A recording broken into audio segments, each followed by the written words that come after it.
Lou Elizondo, welcome to Hidden Forces. Thank you very much for having me. It's a real privilege to be here with you today.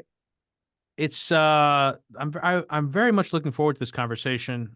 I'm going to ask you about your background, but I'll just say that I just want to say a couple things up front. This is, I feel like and I've said this before on other podcasts, that I've gotten pretty good over the years, especially because of the nature of my job, at using a set of heuristics to determine whether, one, whether a story is worth my time, and then two, what the right direction of travel is on a particular story. And this is the only subject where that has not happened for me, where no explanation makes sense. And one of the things that I want to do in the course of this conversation is to try and, help me move towards one direction more than another, and to help build a framework for our audience to understand what this thing is that we're talking about here, because it's so amorphous in a sense. It's even in the new terminology of phenomena, unidentified, anomalous phenomena. So, before we get into that, I would love to know a little bit more about you, Lou. You have a military background. You served in the military before you started working as the lead of AATIP, which is the Advanced Aerospace Threat Identification Program. Tell me a little bit more about you, and when did you begin your work in this area? Sure. I grew up relatively blue collar. When I was really young, my mother and father, if you were to ask them, they had what they would consider the romance of the century, deeply and passionately in love with one another. But unfortunately, like oil and water, rarely do they mix well. And so when times were great, they were amazing, but most of the time they were not great. It was a very volatile situation. And after the divorce, we pretty much lost everything. The bank came in and repossessed the house that my mother and I were living in, um, changed schools, and life was pretty rough for me. And I guess like a lot of young men, they get angry, they get disillusioned. A lot of frustration, do a lot of dumb things when you're a kid trying to get attention. I was bullied quite a bit as a younger kid. Long story short, I went into junior ROTC. At the time, I'm kind of an older guy. Junior ROTC was not looked at like it is today. Back then, it was kind of where bad kids went, ruffians, so to speak. It was kind of like a last ditch effort to try to straighten kids out. But I enjoyed it. I loved it. I had some excellent military instructors, and it really instilled in me a sense of pride and a sense of service. It was probably one of the best decisions I ever made. So after that, I went to college, University of Miami. There in Miami, Florida, not Miami University, but University of Miami. Uh, so Florida, not Ohio. And I studied microbiology, immunology, and parasitology. I've always had if you will, a love affair for science. I find it fascinating. To me, empirical data is very important. And so I was going to pursue a career in the medical field, and very quickly realized I had a lot of college debt, but more importantly, I had this desire to serve. I've always had it since being a young kid. Um, I think for me that necessity for fraternity was very important. My father, to put that on the backdrop, my father was a revolutionary. He was in the Bay of Pigs invasion, the U.S. led invasion there in Cuba in the early '60s to overthrow Batista. And so my father was involved in that. He was captured and he was a prisoner for several years in Castro's jails. And so when he came out, he was very he was a staunch loyalist to the United States. My father always told me that this country offered us opportunities that no other country could or would. That is the United States. So a deep sense of loyalty, but also I would say, a deep sensitivity for injustice and corruption. And so there was this constant internal tug of war within my father. After the University of Miami, after I graduated there, by the way, I was one of the few kids that really didn't have a lot of money, so I had a lot of jobs when I was in college. I was a bouncer at a bunch of bars and nightclubs and whatnot, trying to pay my way through school. And I had the sense I needed to serve my country, so I joined the United States Army. I could have went in as a commissioned officer in the medical field, but I didn't want to do that. My father told me a long time ago. He said, "Look, son, in order to be a leader, you first must know what it is to follow and understand what that means and the responsibilities that are involved. So I went in as a grunt. I went in as a lower enlisted soldier, and very quickly gravitated towards military intelligence. I was recruited after that into a specialized program, and then from there, I was a credentialed special agent in counterintelligence, where my focus was to study and investigate incidents, capital crimes involving espionage and terrorism. And then later I became a civilian and continued to work in the U.S. intelligence field. Early on, I was focusing on advanced aviation technology, the protection of advanced aerospace technology.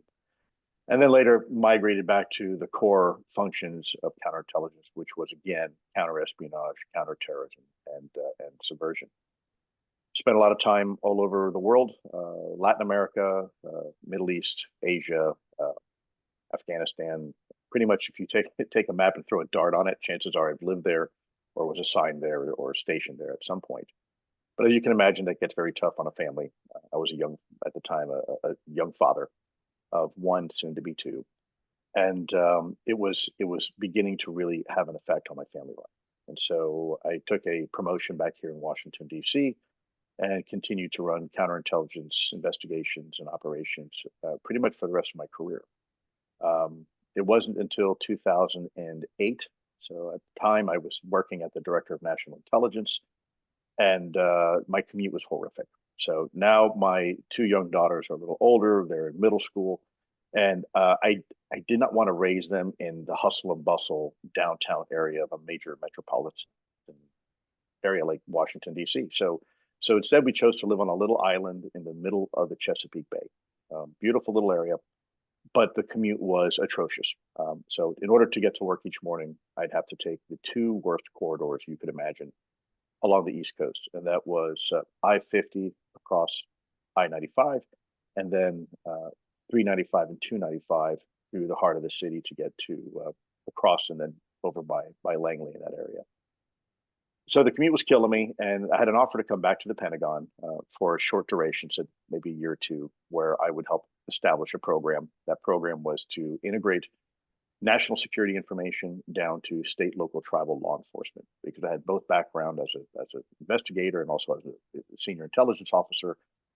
After 9/11, our country realized we had a problem, and that was we had pockets of information residing in the various disparate organizations of the government, right, different agencies. But they weren't sharing information. So FBI had information, CIA had information, DoD had information, and had they have collaborated better, we may have been able to avoided 9/11. And so there was a big lesson learned there. So they wanted me to try to figure out a way to get national level intelligence information and get it distilled down to the local cop level where they could do something about it. The problem is local cops don't have national level security clearances. So you can't take top secret or secret information and just give it to somebody to do something with. So, and also they operate on different systems and they fall under DHS, not necessarily DoD or the intelligence community. So you were crossing a lot of barriers, both from a legal perspective and an authority perspective, like Title 10 versus Title 50. But then you also had people that literally did not have security clearances. Trusted people, but they never went through the process of getting a clearance, so therefore they weren't supposed to have it.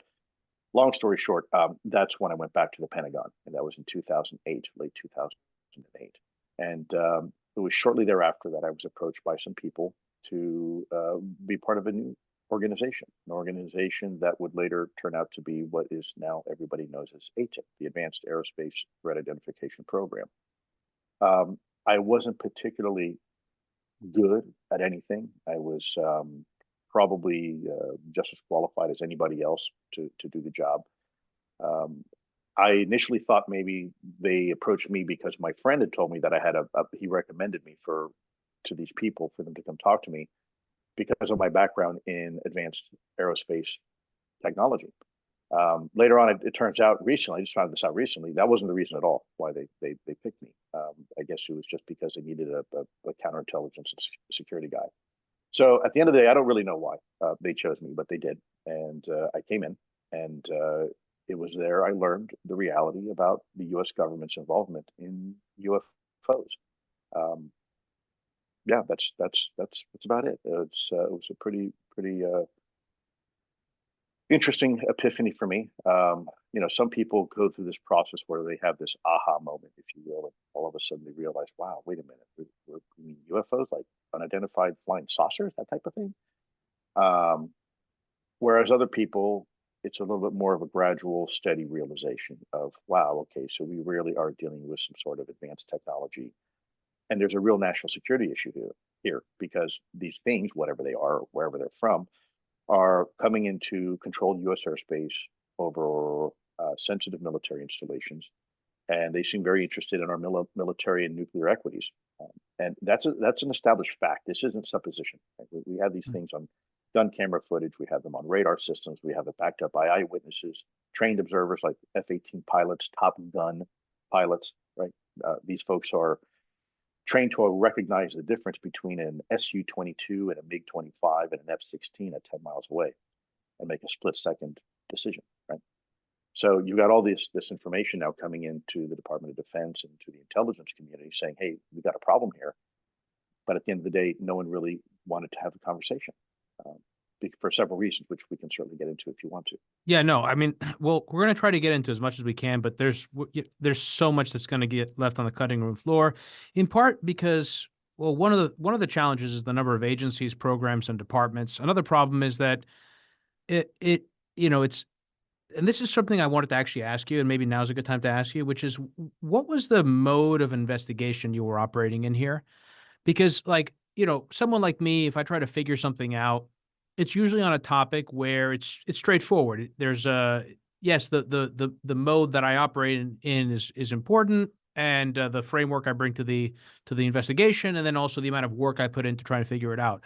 This feels very different, and so part of the problem also is that there seems to be a concerted effort for reasons that aren't entirely clear to me, because again, it's not entirely clear to me what's going on, but it feels like there's a concerted effort to stifle the process. So it isn't just about classification, it's just about all these different departments and agencies and programs. It's also about, like, there's an effort to sort of prevent people that are trying to figure this out from actually getting to the answers that they want to have. So how did you approach this process?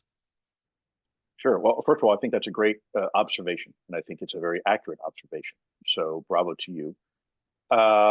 I approach this no different than I did investigating a terrorist or anything like that. I use the same principles and investigative techniques, except for I think what's important to note is because we were operating under a Title 10 authority, in some cases Title 15 another, And what does that what mean? that means. Sure. So Title 10 is really derived from the National Security Act of 1947. After World War II, Congress passed the National Security Act of 1947 that this established really the infrastructure of what we now consider the modern day Department of Defense. And within there are your left and right limits of what you can and can't do. So, for example, you hear the term posse comitatus. There are certain things that restrict the role of Department of Defense from a national security perspective from engaging in. For example, uh, we do intelligence in the Department of Defense. What we can't do is do intelligence collection on US persons. I mean, there's exceptions for it. You can, but for the most part, you don't take US persons information because you are blurring the lines between a law enforcement capability and a national security capability. And there have been abuses in the past. So Congress stepped in and said, no, Mas, you're not going to be able to do this. So there's Specifically for the Defense prohibitions Department. specifically because they do not ever want to be confused with a military state, right? Like you had back then with the Gestapo and things like that, where you had these quasi-military organizations also involved in civilian law enforcement. That's a big no-no. Again, there's exceptions, but I won't go into those details here. But for the most part, by and large, 90% of the time, Department of Defense really has to stay away from that. So we, as an organization, we're not involved in the collection of civilian information for UAP, meaning grandma saw some lights in the backyard. That wasn't our focus.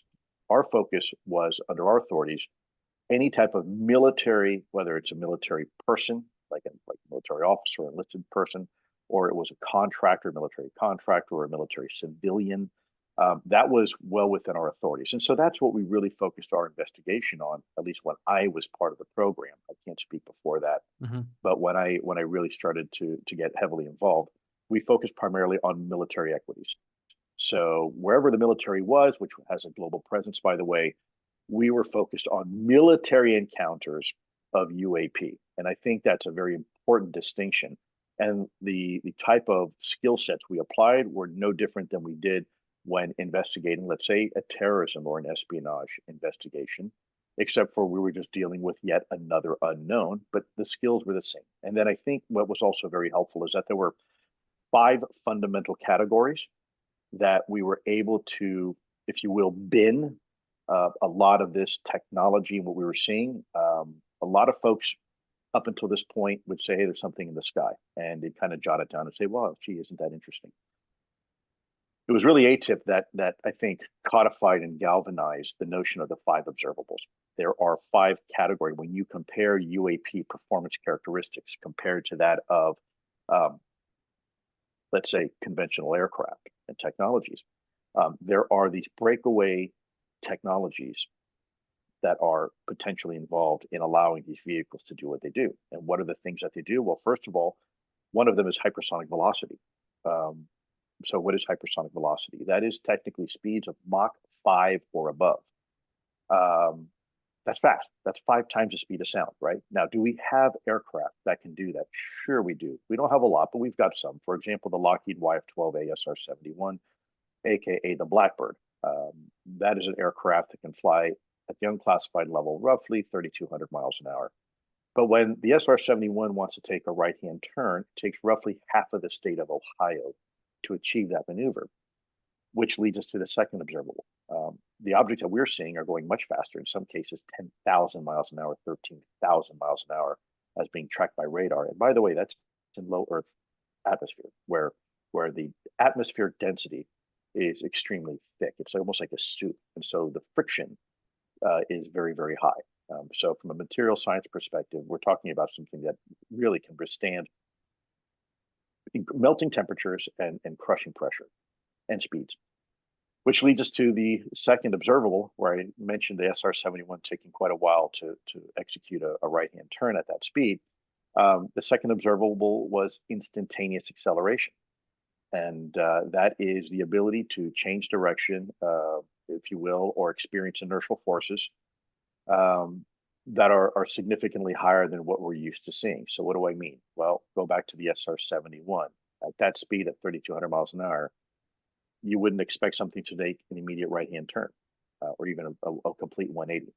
And yet that's exactly what we're seeing. We're seeing objects. So to put that into contrast, the human body can withstand about 9 G-forces, which is a G-force is equivalent to 1 force of gravity. So a trained pilot with a G-suit can withstand about 9 G-forces for a very short period of time before you start suffering these biological and medical consequences, things like blackouts and redouts and things like that can kill you. In contrast, the F-16, the General Dynamics F-16, is an older platform, but still one of the most highly maneuverable manned aircraft, can pull at the unclassified level around 17 Gs before you start having structural failure, meaning wings begin to snap off and the plane literally begins to disintegrate before your eyes. What we are seeing are objects that can perform maneuvers several thousand G-forces, 1,000, 2,000, 3,000 G-forces, certainly well beyond the healthy limitations of anything biological to withstand, and certainly from a material science perspective, beyond anything that we understand to how to manufacture. So that's the second observable. The third one is a bit of an oxymoron. It's low observability. Well, how is low observability and observable? Well, it's very much the same thing as like when you're looking at it on radar. You get these nonsensical returns, almost like if it's trying to jam. The radar system can't pick up very well on these objects. Another example is when the pilots are describing these things. They say, you know, it's Lou, I don't know how to describe it because it doesn't look like anything I've ever seen. It doesn't have wings. It doesn't have control surfaces and rudders and ailerons and no obvious signs of propulsion. Hell, it doesn't even have a cockpit. You know, how do you describe something like that? And that's why you have pilots kind of clutching at straws and in some cases saying, well, it looked like a Tic Tac, you know, the little breath mint. I mean, how else do you describe it? A cylindrical tube that looks like a butane tank, right? That's flying. And by the way, outperforming your F-18 Super Hornet by by a lot, by order of magnitude. So then the fourth observable was something we called trans-medium travel, the ability to operate in multiple domains or environments. So an airplane is an airplane because it flies, and a submarine is a submarine is because it goes underwater. Well, when you want to design something, a vehicle that's man-made to operate in multiple domains, there's always a consequence to that. There's always a design and performance sacrifice. So what do I mean? Well, we have things like seaplanes, but let's face it, a seaplane is neither a very good plane or a very good boat because it's a design compromise. And the more environments you want to operate in, the more you have to compromise its design. It's just like the space shuttle, the quote unquote space plane. That was really not much of a plane. It kind of just came in like a brick and glided down. And hopefully, hopefully you have good brakes and a parachute to slow you down. But the space shuttle was not a very good airplane because it was designed to operate in space. Yet, so what we're seeing with these UAP are objects that don't have the associated performance or design compromise that can operate in multiple domains, in air, in water, and even in very high altitude and potentially low Earth orbit. So that is a thing that really stands out. And then the last observable is a bit of a bad word in science. In the vernacular, they call it anti-gravity.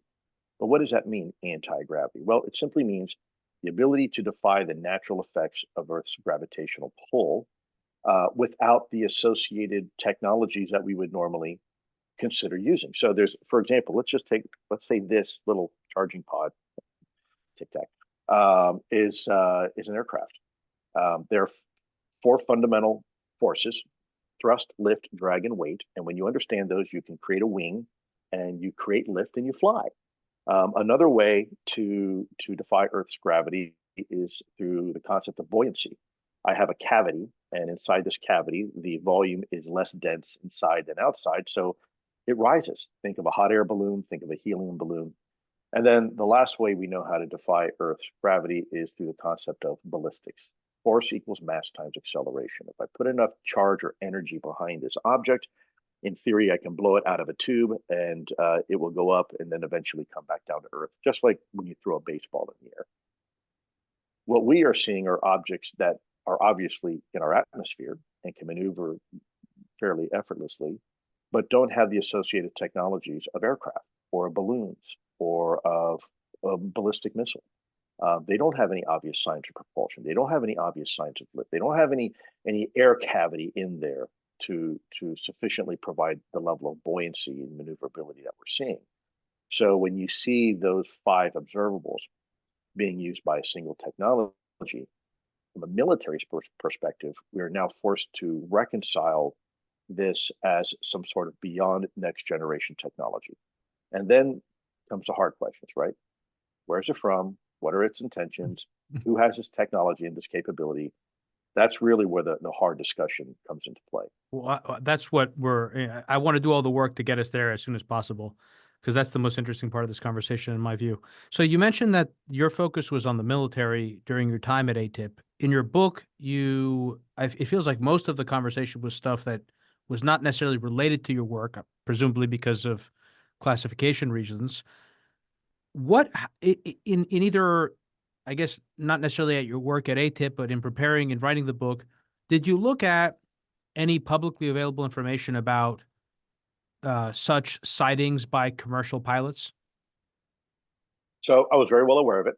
The FAA is now working in a joint working group with other authorities. And now the FAA, there was a time where the stigma and taboo was so crushing on this topic that it really stifled any pilots, military and civilian, from ever reporting a UAP encounter. Which is strange because, after 9/11, if you go to a train station now or an airport, you always hear over the announcements, if you see something suspicious, say something, right? Well, that was the opposite in this case when it came to UAP reporting in the military. In fact, there was an active suppression of that. In fact, they said, if you do report this, you're going to be flying a desk the rest of your career. They're going to think you're crazy. They're going to take you off flight status. It might even affect your security clearance. Don't report it, right? Now, here's what I find very interesting. If these aircraft, these vehicles, whatever you want to call them, had a Russian star on them or perhaps a North Korean tail number, you would have this would be on the front page of the news every day. In fact, we see it every time that a Russian surveillance or reconnaissance aircraft comes into U.S. airspace. The first thing we do is scramble two F-22s, and it's all over the front page of mainstream media. But because these things don't have a tail number or have a star on their tail, in fact, they'll even have a tail at all. There is no rudder. It was crickets. And that was a problem because we had, in some cases, near air collisions Are between UAP and are you saying combat this was aircraft. happening also with commercial pilots and commercial air Yeah, traffic? it is. I've spoken to many commercial pilots, and they would tell you, hey, look, next time you're in a 737 at 35,000 feet having a cocktail at night, on a red eye, um, it don't be surprised if your pilot there is actually actively working to avoid a mid-air collision. I've actually interviewed pilots where they said, look, these things came so close, we could see them.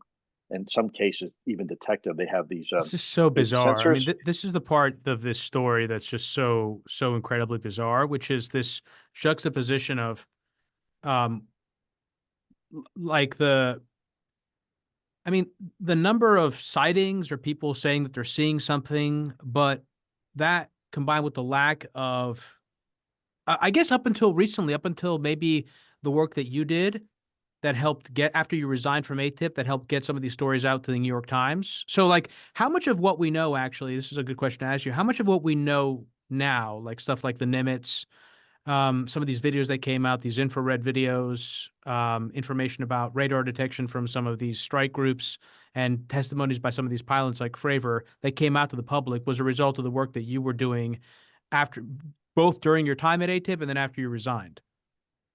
Well, it was a team effort. Anybody who knows me knows I don't like to take credit for things. We're only here because of several things. Yeah, I may have helped start the conversation, but there was a worker, for example, like Chris Mellon, who was working diligently behind the scenes to get Congress engaged. There were key staffers on the Hill. There were key members of Congress, both in the House and the Senate. There were people inside the executive branch. There were these working groups that were on the high side. When I say high side, I mean the classified side of intelligence on these systems that would cooperate and collaborate on UAP incidents that were being reported through channels, and they deserve a mountain of credit. There's people that I worked with at ATIP that deserve a mountain of credit. People like Jay Stratton and Jim Lukatsky and these other individuals. So it was always a team effort. I was probably the most public. Maybe I have the biggest mouth, but it was a team effort. I cannot take credit for where we are here today. And again, I appreciate it. It's very flattering, but it's not deserved. Yeah. There's a So lot well, of people that deserve that credit. yeah. So well, let's. I'm going to try to rapid fire shoot as much at you as possible here to see if we can kind of um, get deeper down the vector of what this phenomenon is. First of all, and I understand that in some cases you can't talk about it because it's classified. You know, you're not allowed to talk about it. In which case, you'll just tell me and we'll move on. We'll kind of try to work our way through here. So first of all, again, the stuff that came out in the New York Times, especially the incident with Commander Fravor and Alex Dietrich that were part of the USS Nimitz carrier strike group was for me the most compelling. There was also another one that was associated with the U.S. Theodore Roosevelt carrier strike group. Those two videos that came out, I think, are the Gimbal and the Go Fast. I can't remember the name of the pilot that recorded those or that has spoken out since. These were Ryan very Graves. Ryan Ryan Graves Graves, Ryan has Ryan spoken out. Graves. Yeah. Right, exactly. And he has a podcast now too where he interviews people on this subject. Which it's also, another thing that's also interesting about this, just to mention it, and this is something that we talked about with Diana Pasulka when she was on, is how many people's lives change as a result of the work that they do in this area, which in itself is an important data point, not something that you can just kind of fake. Um, how many in-air encounters with military pilots where we also have accompanying video footage and multiple instrumental readings like radar, infrared, and visual confirmation have been reported to the government and to what agencies based on your familiarity? And can you speak to that at all? Yeah, many, many, many, many. I'm not allowed to give you an exact number, but let me just emphasize this. The videos from the Nimitz and the Roosevelt are pale in comparison to some of the ultra 4K high definition video that the Department of Defense and the intelligence community have collected. The problem is that these sensor systems are extremely, extremely sensitive from a classified perspective, and we do not want to provide our adversaries any inclination of what our true capabilities are. So when people see the grainy, fuzzy videos that have been released by the Department of Defense, they need to realize those are the ones that are unclassified. Those are the ones that they decided to release because they don't really compromise any type of ongoing intelligence collection activity or operation. But there is other data and video, and it's not just video. Understand that there's, without getting into a lot of detail here and getting myself in trouble, people know about gun camera footage. They know FLIR footage. They understand forward-looking infrared. They also understand radar data. Just a question But those are very, before you continue, just to clarify, these videos that we've been seeing, these are infrared, right? All the videos that have come out that were on the New York Times website? yeah, well, some are forward-looking infrared, while others are black and white. So they can look, they can appear the same. You have the ability in aircraft to toggle through different lenses, if you will. So imagine you have this pod, this targeting pod.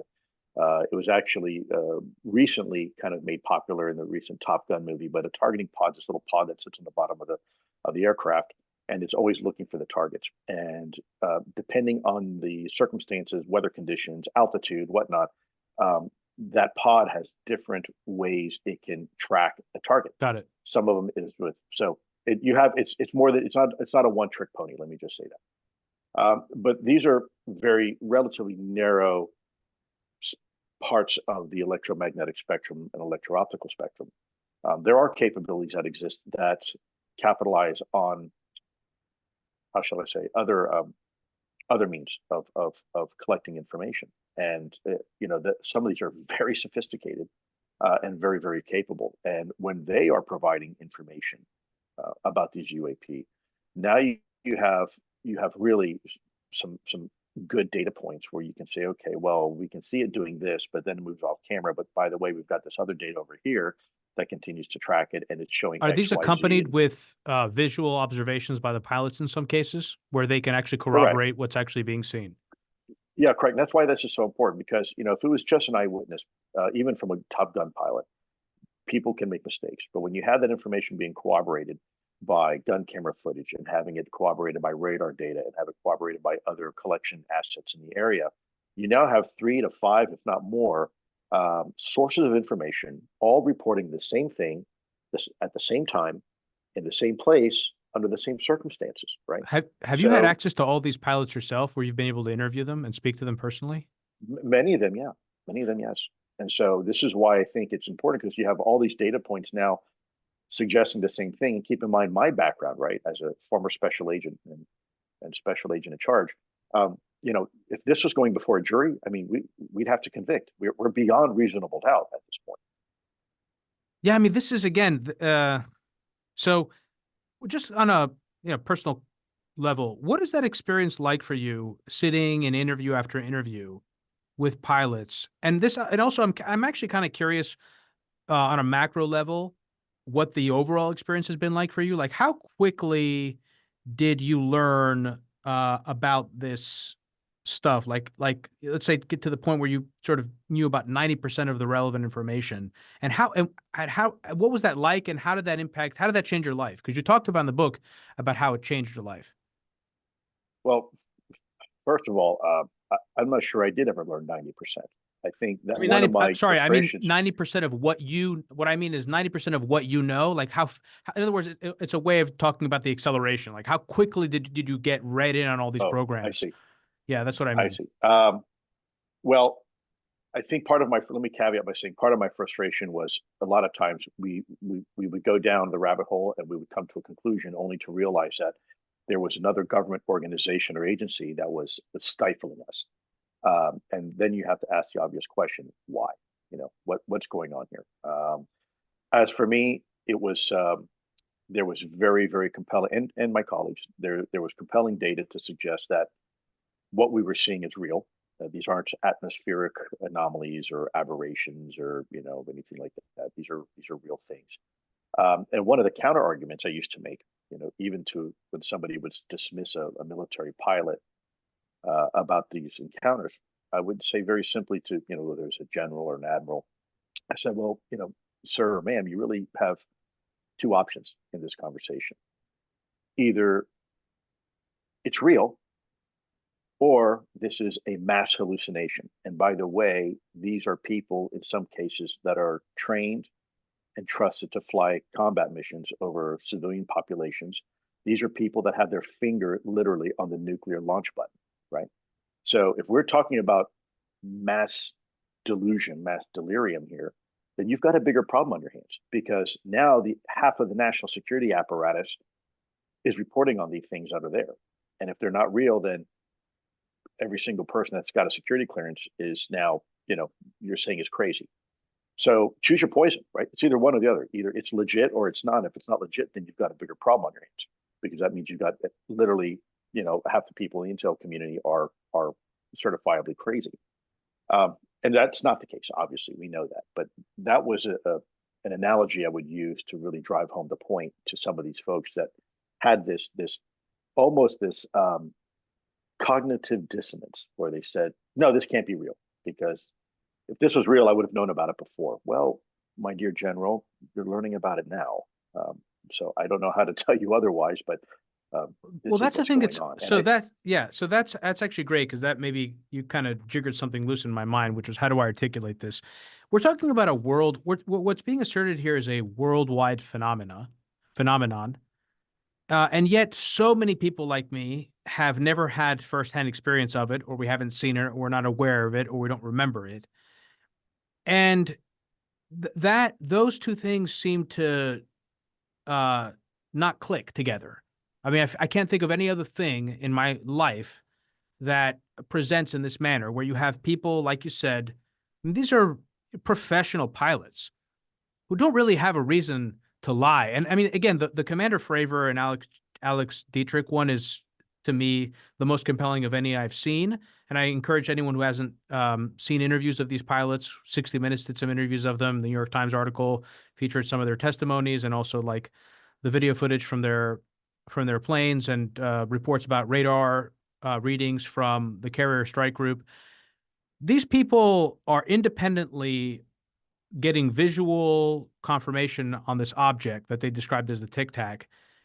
I think also their weapons people on the plane also did. So you have 4 people that got visual confirmation. They have no obvious reason to lie, and they're speaking quite compellingly about it. They're not kind of out there getting a bunch of media attention, and then we have all this additional footage around it. And apparently this is ongoing. This has been going on for a long time. So that's the other thing that's difficult about all this, which is how do we separate out this most recent evidence that's come to public consciousness with all the reports about UFOs and now UAPs that have come out over the decades.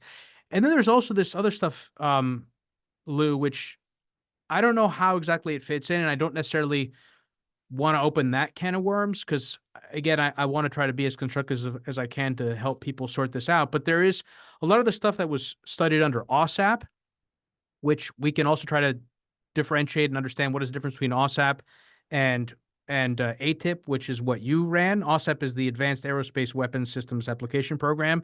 A lot of the stuff they did was also look at like Skinwalker Ranch kind of poltergeist type phenomena, like kind of like Ghostbusters. So like maybe before we try to drill into more specific details here, which had been originally my objective, maybe I should just ask you, straight up, like what exactly do you think we're dealing with here? Well, it depends who you ask. I can't tell you what we're dealing with because I simply don't know. And it would be, I think, it would be irresponsible and potentially even reckless. But For me you've to also offer my talked in your opinion. book about firsthand experiences you've had about this kind of phenomenon. Again, now when I say this phenomenon, I don't mean the Tic Tac. I don't mean the stuff that the pilots are seeing, but this broader sort of halo effect around this thing that we're experiencing, that this thing has followed you home, that you have experienced this phenomenon in its various manifestations outside of your house. So like, what exactly does that mean? Like subjectively to you, what do you think's going on here? Some people describe it as, again, this is where it gets confusing because we're not talking Mhm. about people's archetype of the UFO anymore or the little green men. Now we're talking about some people's archetype of like demons and angels. So Sure. like what exactly is going on here? Are things getting, do you think, mixed in that shouldn't be? Like, again, this is your subjective experience of what you've experienced firsthand. How do you make sense of it? Well, I it's a bit bifurcated and a little bit complicated. Internally, my background being science, um, I defer to natural phenomena, right? Fall lightning, St. Elmo's fire, something like that. You're referring to the incidents where my wife, my daughters, myself, even a couple of my neighbors witnessed these diffuse green luminous balls of light, very small, that actually went into our house and down the hallway and disappeared into a wall and behind a door. Is it coincidence? It could very well be. Remember, the science part of me inside, the scientist says it's naturally explained. It's a plasma ball, very, it's a natural phenomenon. And it just happened to coincide with during the time I was working in the AATIP program. Um, what is interesting, though, is that other individuals who are also associated with that program also experience very, very similar occurrences. Now, those stories are not mine to tell. I'll let them tell their stories. Um, and I wouldn't have said anything at all in my book had it not been for my wife and my children to actually witness things as well. Even a very close friend of mine was aware of this what some people refer to as, I guess, high strangeness. But because I don't know what these are, I'm very careful not to speculate because at the end of the day, it could be natural phenomenon. I only put it in the book because I found it was a very interesting congruency. And when I got out of ATIP, the we stopped having these encounters. Now, were these some sort of reconnaissance capability, like a drone? Sure. Was it? Could it be natural? Absolutely. But I found it very interesting, and more importantly, other people experienced this same thing. The problem is, again, um, it'd be very insincere of me to give you my opinion because right now I don't have one. I think we need more data. I think we need to figure out. I've always been focused on the nuts and bolts aspect of UAP. I really wasn't interested in supposition or innuendos or opinions. That's why I'm very careful not to give my own opinion because the one thing I've learned in intelligence is you can be absolutely sure of something and still be absolutely wrong. So I'm very careful not to go beyond the data that we've actually collected. And so that's why for me, I'm very, very careful not to offer a specific opinion about what my family and I experienced. So the observations of the pilots complicate the counterfactual I'm about to put forward, but I'm going to do it anyway. Um, one possibility is that this is some deep government psyop. That you could make the argument again. Some of the specific evidence might debunk it, but you could make an argument that it would be in the government's interest to have programs like this operating in DoD and other places that they can use to kind of point to when they're developing next generation technologies or something happens and they want an easy cover story and it's like, oh, it's just, this is off-world craft or this is an alien intervention. Did you bring into your team any skeptics to kind of red team this stuff that you're working on to kind of to tell you here's some alternative explanations that maybe don't fit into the schema that you're putting forward? Yeah, I think most of us really were skeptical at first coming into this topic. And I think it's also important to know that every time we did investigation, we were purposely and deliberately trying to find a conventional explanation, right? Looking at our blue force technology, comparing it to the red force technology, and comparing and contrasting. Say, is it possible that this has a very simple explanation? And by the way, a lot of times it did had a prosaic explanation. We could find it. Oh, it was a cruise missile being tested, or it was a new type of drone, or it was some sort of foreign adversarial technology that we, are just seeing for the first time. It was the other cases when we get into the five observables that made it very compelling. But more importantly, it's a temporal aspect, and I think it's easy for people to forget that because you live your life as a young man, and maybe the last 20 years, you now have the mental maturity to really start, looking at your environment and asking the deep questions. Then we get older and we die. Long story short, is that if you look at some of the historical government reporting, the official government reporting that, by the way, the US government has officially released through the Freedom of Information Act process, the FOIA process, you will see, and there's a great site if you ever want to see some of these documents for yourself or your audience. It's called the Black Vault, It's run by a gentleman named John Greenwald, who has probably the most comprehensive database of all Freedom of Information Act information released on this topic, and others as well. But in here, you'll see volumes and volumes of information from not only eyewitness testimony, but radar tracks and pilots going back to the 1950s, early 1950s, all reporting the same thing of these lenticular craft, flying saucers, whatever you want to call them, strange objects that seem to be very interested in our sensitive military installations. And they're being picked up on multiple radar systems. They're being chased by F-105 aircraft. They're being chased by other combat aircraft. And when you see some of the data, in some cases, where were we in 1950? Well, we had just entered the atomic age, and we had barely broken the sound barrier. I mean, like just barely, 762 miles an hour, roughly, at something like that. These things were on radar track doing 13,000 miles an hour. Now think about that. That is an order of magnitude greater than anything we had in our capability at the time. And we were kind of the top dog, weren't we? Where was China at the time? Well, they're in the middle of a famine. And where was Russia? Well, they were, trying to themselves develop an atomic bomb. But this was technology well beyond. And I use the analogy. It's a lot like, imagine going into King Tut's tomb for the very first time in the 1920s and chiseling away at that wall, and all of a sudden, for the very first time in 2,000 years, 3,000 years, you look inside and humanity gets its first peek inside this vault. And imagine, upon looking inside this vault, you seeing a fully assembled 747 sitting inside it. It doesn't make sense, right? Temporally speaking, it doesn't make sense. The ancient Egyptians did not have that type of technology. There's no reason that aircraft should be sitting inside a locked tomb. Well, the same analogy holds true here. In 1950 and 52, 53, we simply did not have that technology. Right. And we're pretty sure no other country did either. So I should just mention something for people that haven't delved into this topic enough, and then we'll get to it later, is that the obvious question is how can an object this large get here when anything larger than the size of a photon shouldn't be able to travel at anywhere near the speeds required to actually get here in any reasonable amount of time. And even those objects may not even be able to get here in a reasonable amount of time because the universe is vast in terms of light years. We'll get into that. I just wanted to mention it. I'll mention a couple other things and then ask some more questions.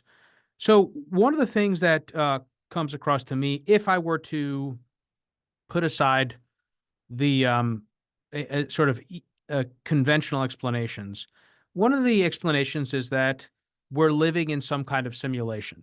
I'm not necessarily relying on the computer simulation arguments. I just mean a simulation in general. The Truman Show, The Matrix. The Matrix is a computer simulation, but some analogy of that, some metaphorically, some version of a simulation, because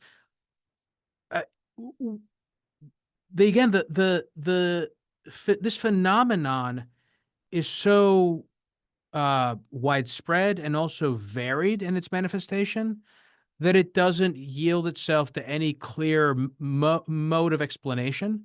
So like if we were just dealing with these tic tacs or these aerial phenomena, it'd be one thing, but then we're dealing with all this other stuff as well.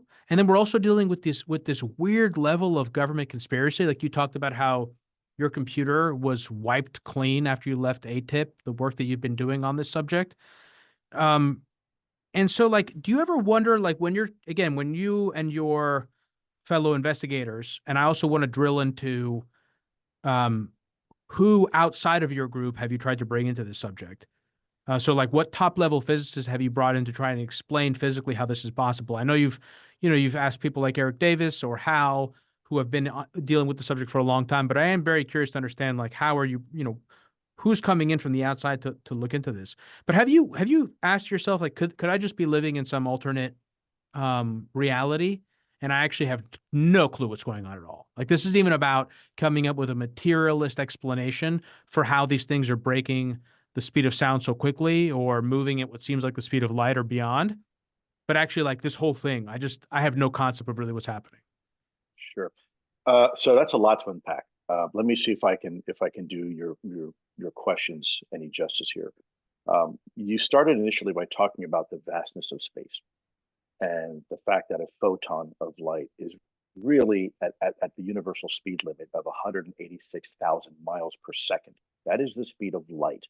Now, what does that mean? Well, that means a photon of light can travel around the Earth, the entire Earth, 7.5 times in 1 second, right? So that's very fast. So, but when you're talking about the universal scale, um, you're right. The vastness is almost incomprehensible to the human mind.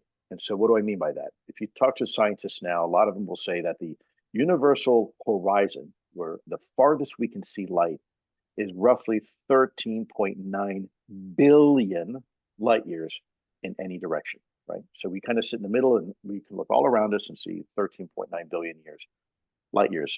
Now, if light travels 7.5 times around the Earth in a second, imagine how far it can go in a year. And now imagine how far it can go in 13.9 billion years. Now, that is only 10% of the actual size of the universe that scientists now believe exists. So that means from end to end, you're now talking about a universe that's roughly 100 billion light years across, possibly even much bigger. So, as huge and vast as that is, and let's put that on the backdrop of grains of sand, there are more stars in the observable universe, right? This 13.9 billion years horizon, than there are grains of sand on all the beaches in all the world.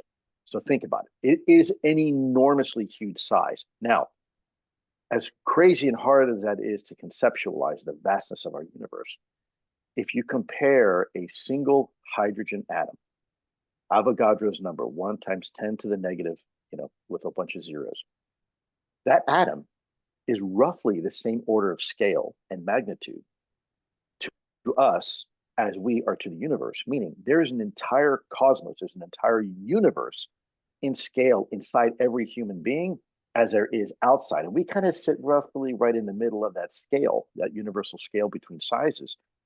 And we as humans can only interact with one order of magnitude up or down roughly. Otherwise, the universe is simply too big or it's too small. We just can't interact with it. Another piece of this issue here is not just the scale of the universe, but it's also the way we interpret data. We have 5 fundamental senses as humans that we use to interpret nature. And that is, if you can't touch it, taste it, hear it, smell it, etc., it's beyond our ability to sense. And yet this simple little device here we call a cell phone, if you were to have cell phone vision, you would see an entire different reality around you. You would see in Wi-Fi, you would see in GPS, you'd see in G5.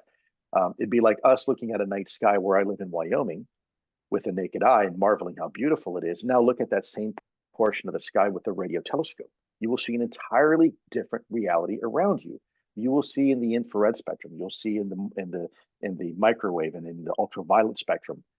And that will allow you to see nebula and things that the human eye can't pick up. So by those two definitions, the scale of the universe and our limitations in perception, we only perceive 0.00000001% of reality. So is it possible when people say, well, these things are from outer space, how can they get here? Maybe they're not from outer space. Maybe they're from here all along. They've been here all along. Maybe they're from underwater. Maybe they've been here. We're now at the point where technologically we can interact with them. Now people say, oh, that's hogwash, but is it really?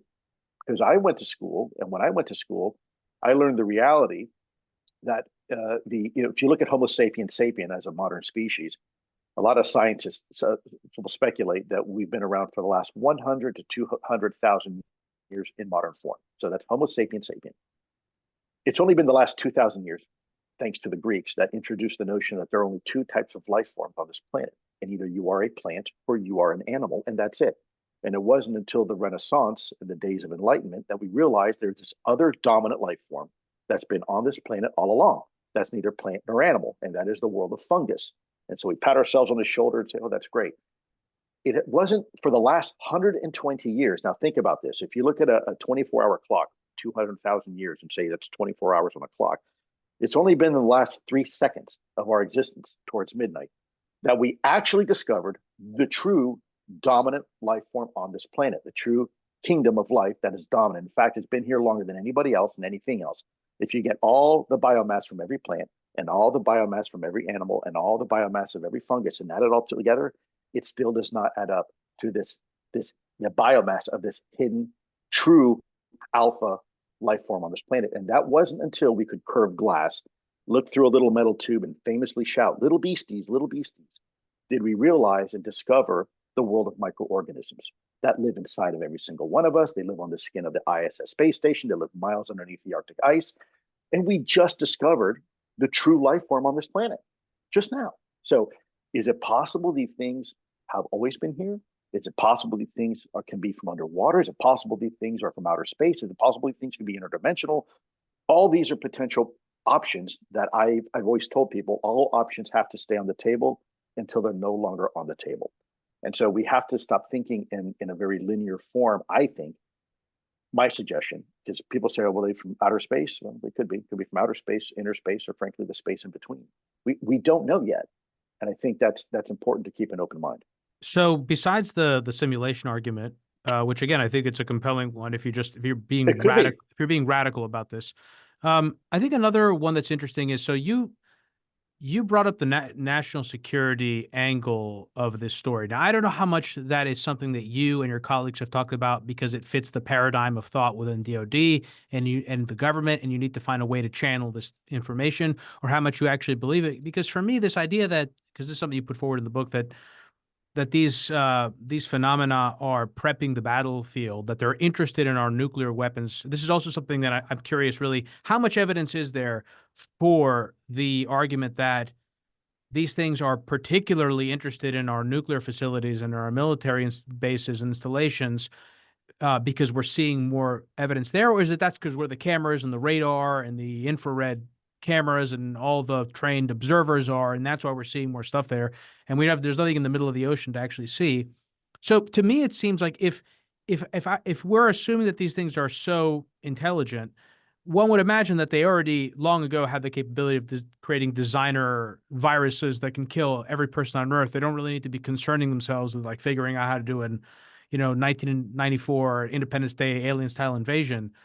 But further to that point, what also seems to be missing from this analysis, or maybe it was inferred somewhere in your book and I missed it, or maybe you talked about it elsewhere, is if there really is a cover-up going on, okay, if the government is working to reverse engineer craft, or biological material is being housed in certain defense contractors like Lockheed, which has been, not necessarily Lockheed, but this has been stated by David Grush in his testimony before Congress.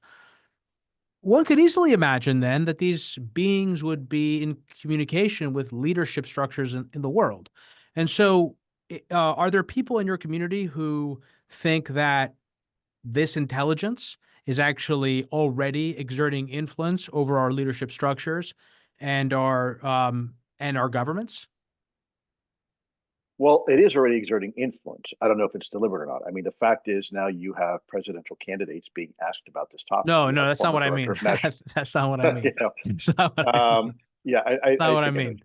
So, but it sounds crazy, right? And the thing is that the weird thing about going down this line of inquiry is partly in order to do it justice, you have to be willing to sound crazy and say things that you may feel uncomfortable saying.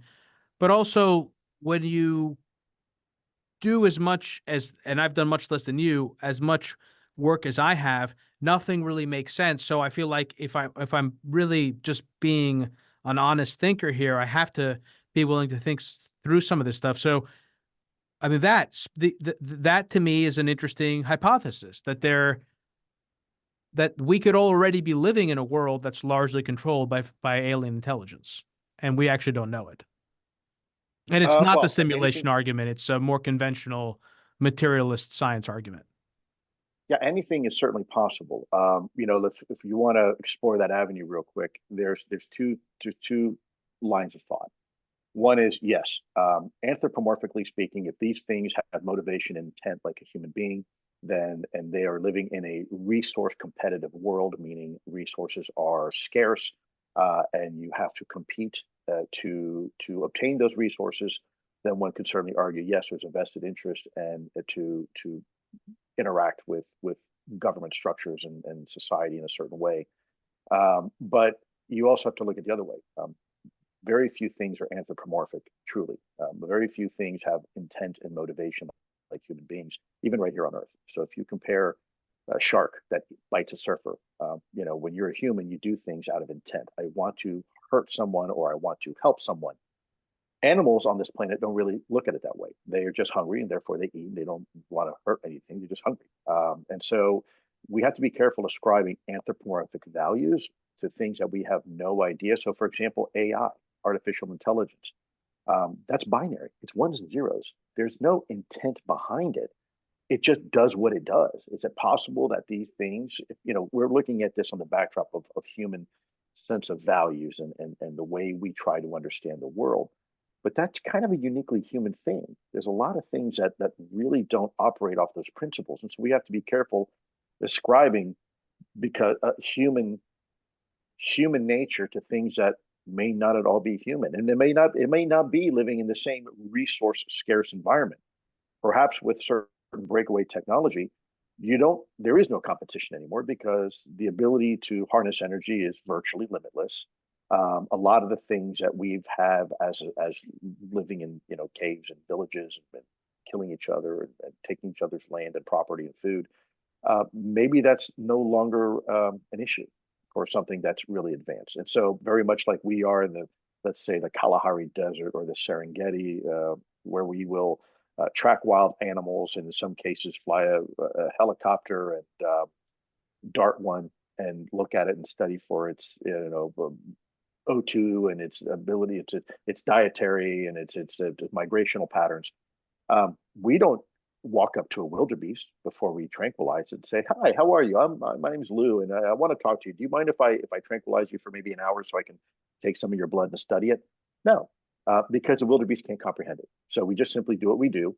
The wildebeest wakes up probably after about an hour, wanders over, and stumbles over to the watering hole and says, "Hey, Joe, you're not going to believe this, man, but I saw this thing in the sky, and all of a sudden, I felt a pinch, and now they're touching me, and next thing you know, I woke up and my butt hurts." Right? There's something up my Not, butt. yeah, I mean, not to make light of it, but we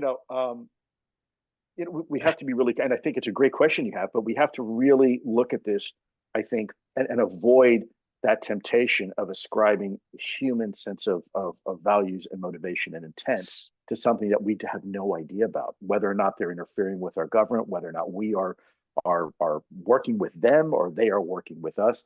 I don't know. And is it possible? Sure. But is it also possible that they don't care? It's like an ant when it sees a car go down the road. Do you think the person in the car really cares that there's an ant on the side of the road looking at it? No. Well, I mean, again, like There's no. one of the sort of explanations that comes to mind when I've gone through all this is that it almost like we're living in some sort of petri dish. And again, this aligns more with the simulation or with the aliens are somehow controlling our government hypotheses than some of the other explanations that I've read through your book, that these things have figured out how to manipulate gravity engine, have figured out how to manipulate space-time, and they have created gravity engines. And well, I want to ask you about that too. We're going to move it to the second hour, Lou. But the things that I want to try and be more I want to try and focus our attention more on stuff that we know or that we can talk about more concretely. So I want to go back to this intersection of UAP sightings and nuclear facilities, and also the advent of nuclear weapons and nuclear fission and the coincidence of these sightings. Also, UAPs and water. There seems to be some relationship there. Again, how much of this is because a lot of these sightings are happening near aircraft carriers and strike groups, and those are on the water, and so this is why we're getting this information. And I also want to understand what the critical next steps are. I know that recently the UAP Disclosure Act was passed. I think was that 2021 or 2022 or something like that, or 2023. The question is really like, where do we go from here? How are we going to get to a place where me and everyone else who's interested in learning more about this subject, but frustrated by the intimations of crazy claims and then the inability to actually get concrete evidence, that we're going to be able to actually see what you've seen, learn about what you've learned about, actually like understand what these claims are that David Grush has made about biologics or that you've made about implants that you've held. So I want to ask you some of those questions when we move it to the second hour. For anyone who is new to the program, Hidden Forces is listener supported. We don't accept advertisers or commercial sponsors. The entire show is funded from top to bottom by listeners like you. If you want access to the second hour of today's conversation with Lou, head over to hiddenforces.io/subscribe and sign up to one of our 3 content tiers. All subscribers gain access to our premium feed, which you can use to listen to the rest of today's conversation on your mobile device using your favorite podcast app, just like you're listening to this episode right now. Lou, stick around. We're going to move the rest of our conversation onto the premium feed.